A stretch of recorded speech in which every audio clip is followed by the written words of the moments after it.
Consider the systems running your smart thermostat, the apps on your phone, or the physics engine in a video game. Beneath these interfaces, every device operates on a foundation of programming languages, the specific sets of instructions that dictate how hardware behaves. Learning a language like Python allows you to move from being a consumer of these tools to being their creator. We are going to look at why Python has become an industry standard and then use it to build a functional application from scratch.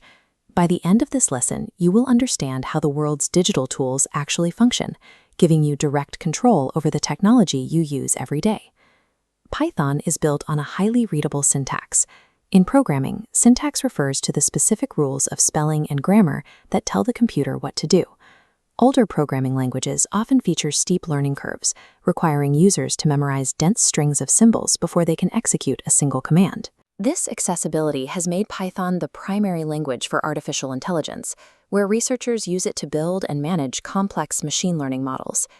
It has also become the standard for cybersecurity and modern web development, handling the data-heavy backends of the world's largest websites.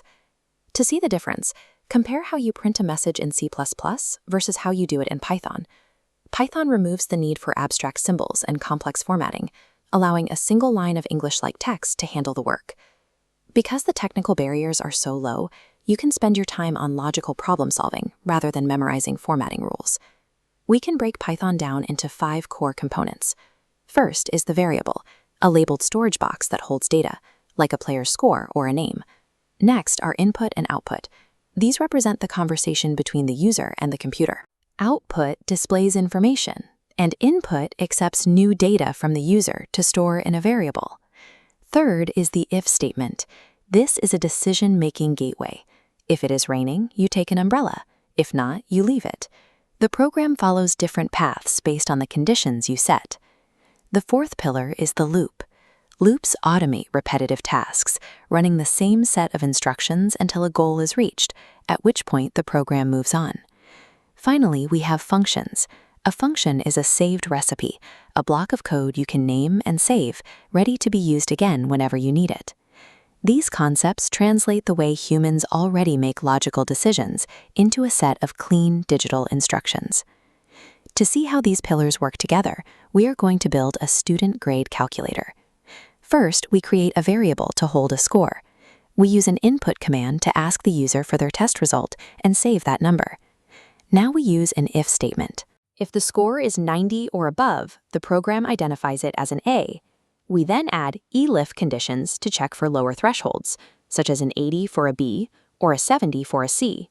Finally, we trigger the output. The computer evaluates the score of 85, follows the logical path to the B grade, and prints the result for the user. Software development is simply the process of taking raw data, passing it through logical checkpoints, and returning a useful answer.